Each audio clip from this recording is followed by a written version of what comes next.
Welcome, Sagittarius. This is Regina from Pacific Tarot, getting ready to do your November-December new moon in Sagittarius.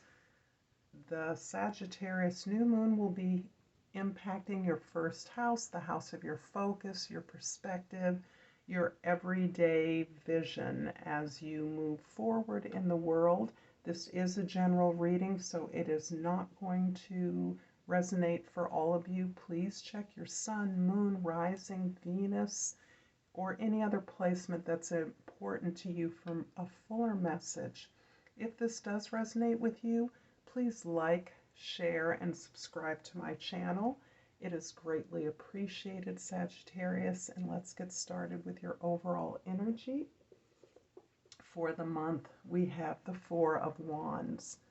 The Four of Wands is a spiritual, emotional, cultural foundation.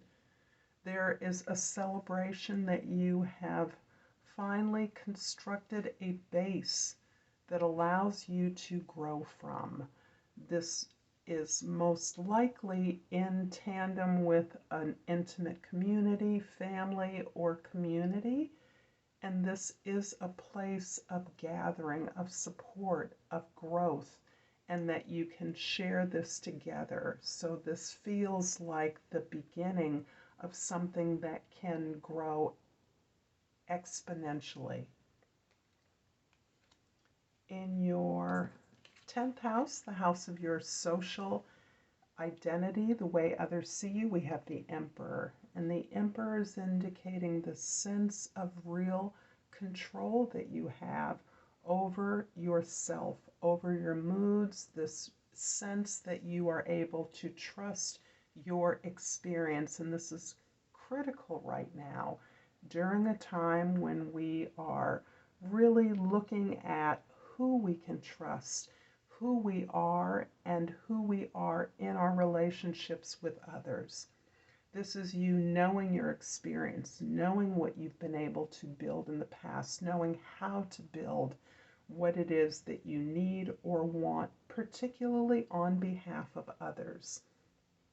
And so there is a depth to your ability to impact and support others in the world. And this is not the pretty picture of Sagittarius, the cheerleader that we so often see. You are not the rah-rah coach here.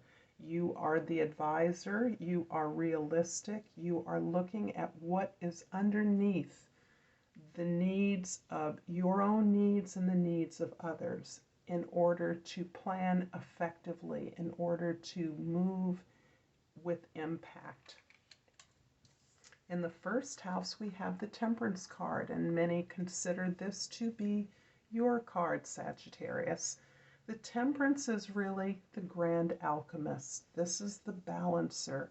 This is your capacity to balance out your energy over time. This is you reviewing your history of accomplishment and recognizing how that accomplishment was won by incremental adjustment, shifting, looking within to align your motivations appropriately so that you are building the outcomes that you desire. With this as your focus, you are not only continuously healing and improving your ability to adjust your life in more and more productive ways, but that is having an impact on your community. In the fourth house, the house of your home, your grounding, your unconscious, the Queen of Wands is that beautiful vision of confidence and clarity, determination, energy, magnetic appeal, and attractiveness. This is you pulling in the resources you want, delegating those with the supply in ways that you feel are most appropriate as you are determined and confident, fully in alignment with what it is you desire for your highest growth. And in the seventh house of your significant others, we have the Ten of Cups. This is really beautiful. This is indicating your foundation of growth that you are celebrating with others to be fulfilled through your relationship with yourself. You're building up your understanding of who you truly are and what you are truly capable of, what your real desires are authentically, not those that others expect of you. And much is expected of you, but this is where you are coming from your own natural talent, joy, fulfillment, and skill level in order to recognize the abundance that you're able to create in all of your relationships, in your community, so that you are together generating more and more contentment, satisfaction, support for one another. In the first house, the temperance is clarified by the Five of Wands in the second house and the Queen of Pentacles in the third house. You're definitely grounded in your sense of purpose, practicality, the needs of others, the needs of all humanity. You are grounded in the necessities of life and the ways in which those help you to thrive. There's a team of peers, family members, co-workers, collaborators that you are consciously joining with and agreeing to solve a problem. You're seeking change in your physical materiality, your reality. You're looking for a change of status, a change of growth. There's a way in which you're no longer satisfied with what you have, your possessions, even your values. They are flat for you. You're coming to a time where you're having to accept and recognize that you are not satisfied where you're at with what you have.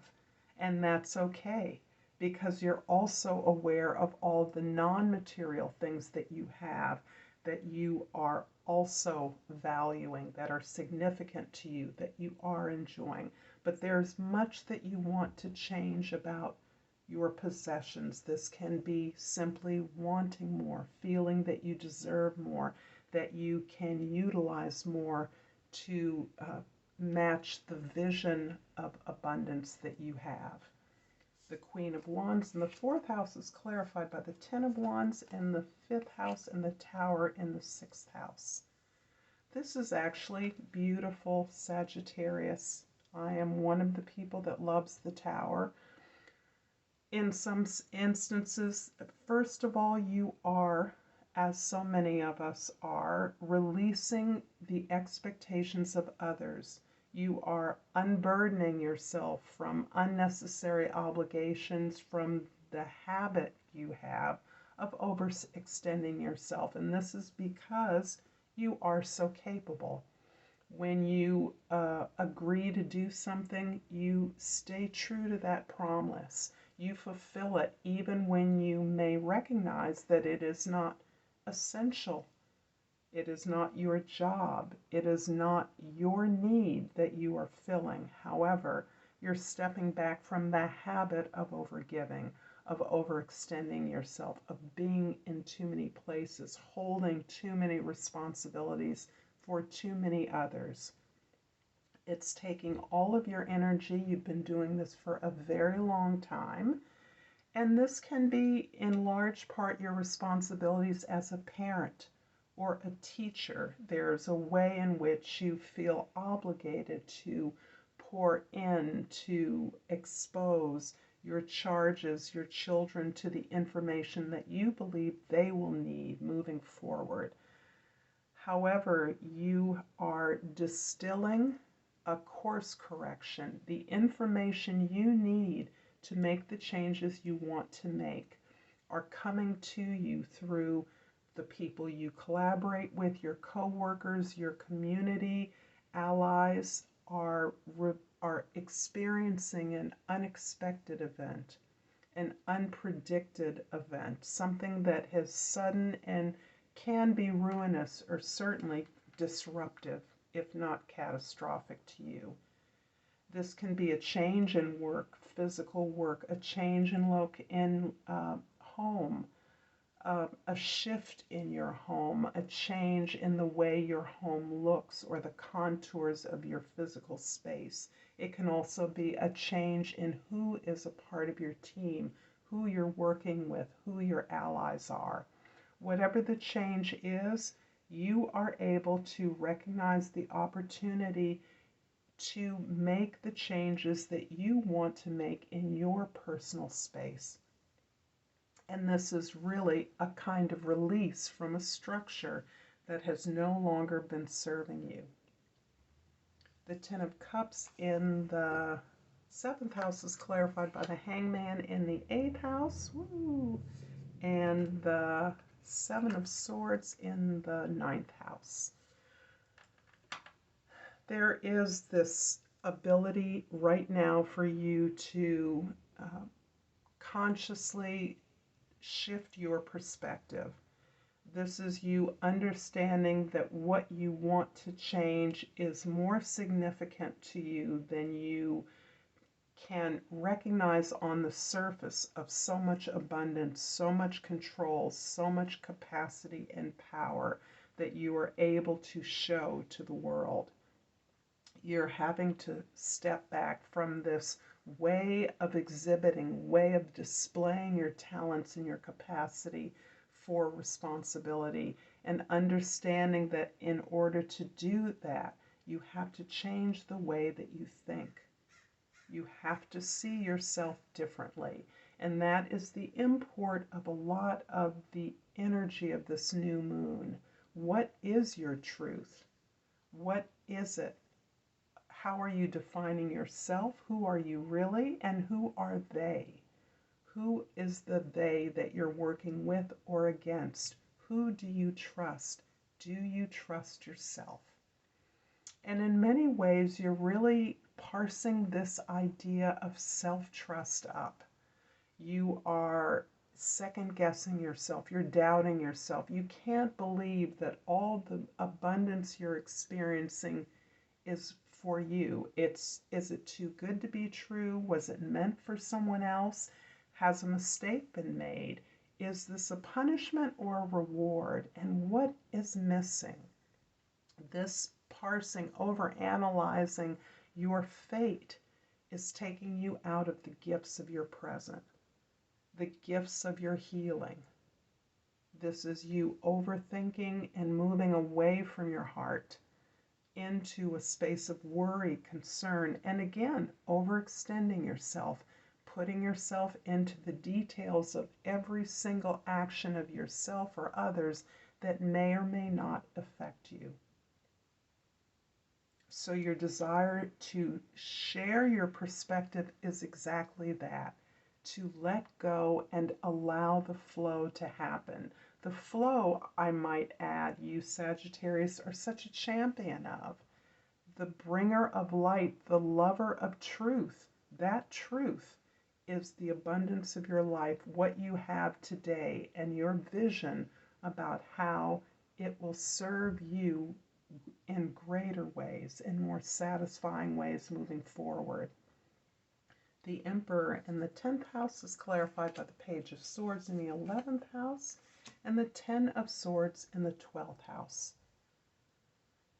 You are healing a lot of old patterns. In fact, I would even say you are overturning some generational trauma here. You are going back to the very beginning of your consciousness journey and being curious about your experiences that you understood to be rejection, punishment, disappointment in you, betrayal by you. That was the message that you were getting from others.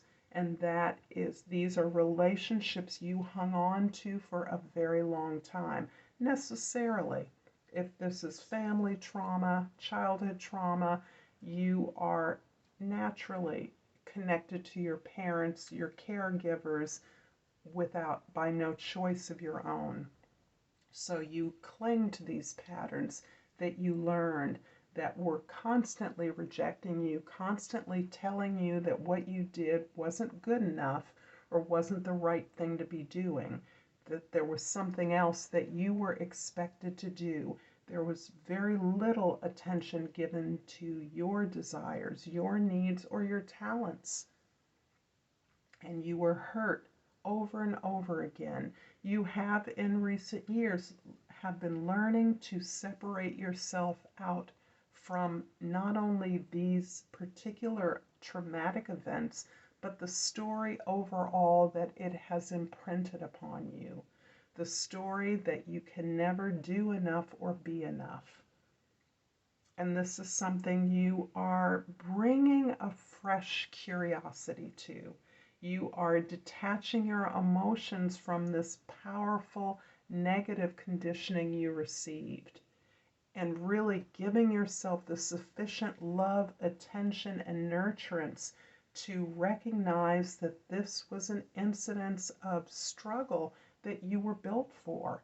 The struggles, the challenges that you experienced early in life, perhaps throughout much of your life, were given to you because they were opportunities for you to learn and grow in your capacities, for you to form your own vision of what is best for you. And your vision is so unique. You are so unique. No one could foresee the talents, the gifts, the direction of your life early on. I'm going to clarify this with a Flora and Fauna of African card, keeping with my theme of the motherland, with the African Tarot, Mother Earth, with the tarot cards. I pulled the Karakai, and the Karakai is, the key word is opportunity. Trust your intuition and follow through. Be aware of your surroundings and leap at the opportunity. I hope this has been helpful to you, Sagittarius. Until next time, Namaste.